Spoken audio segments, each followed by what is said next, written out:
The returning officer eventually issued a new declaration of the results just before midnight on March 13th. And permit me here to pause to make a comment.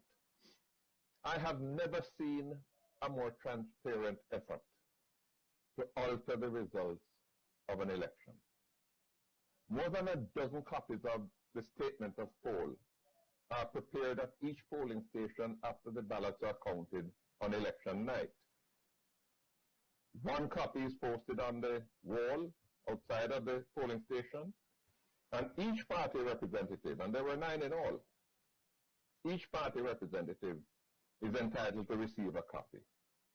You know, it takes an extraordinarily courageous mind to present fictitious numbers when such a sturdy paper trail exists. And this is being illustrated now as the recount proceeds. I want to give you some examples. In ballot box 4062, the statement of poll had indicated 182 votes for APNU and 43 votes for PPP Civic. The returning officer reported those results as 292 votes for APNU and 33 votes for PPP. When that box was recounted, the numbers were 182 for APNU and 43 for PPP, the exact figures that appeared on the statement of poll. I'll give you another one. Box 4063. The statement of poll issued on election night said there were 15 votes for APNU, 276 votes for PPP.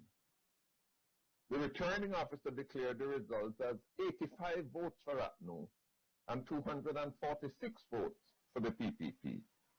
When that box was recently recounted, the numbers were 15 votes for APNU, 276 votes for PPP, exactly as appeared on the original statements of poll.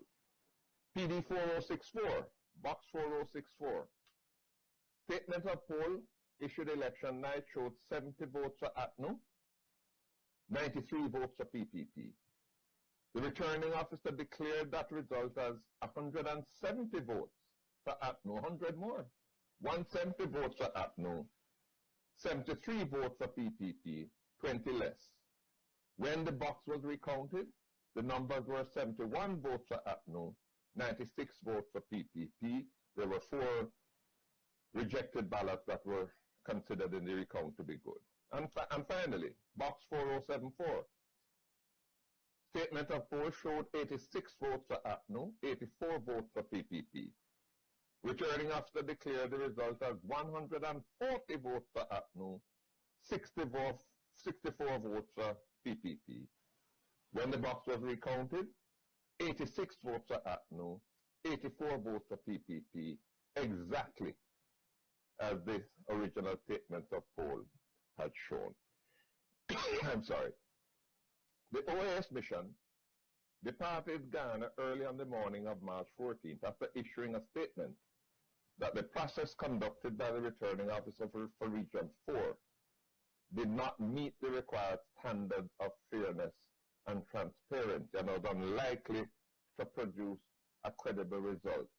I must pause again just to indicate that up to yesterday, 81 boxes have been recounted for Region 4.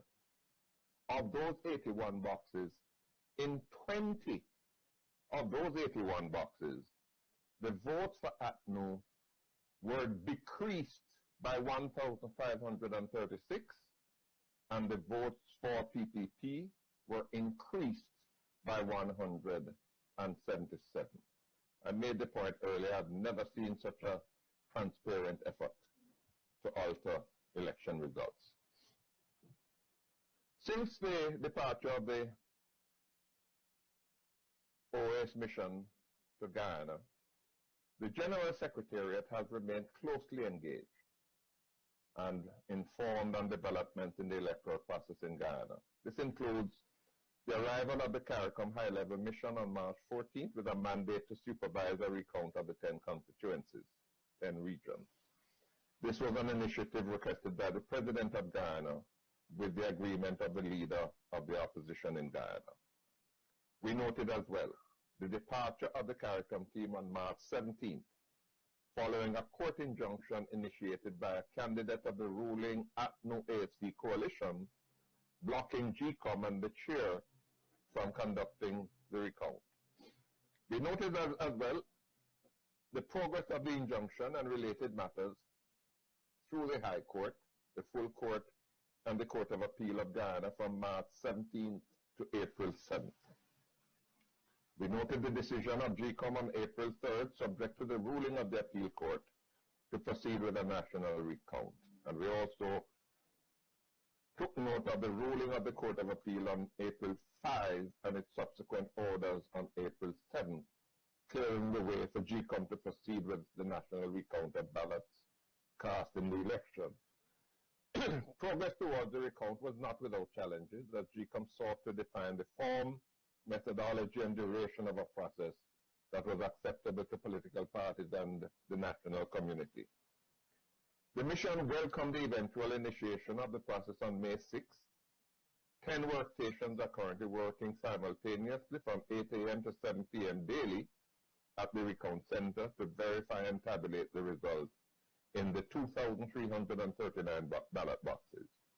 GECOM is providing a daily audio feed of the verification process and live streaming the tabulation process through its Facebook page.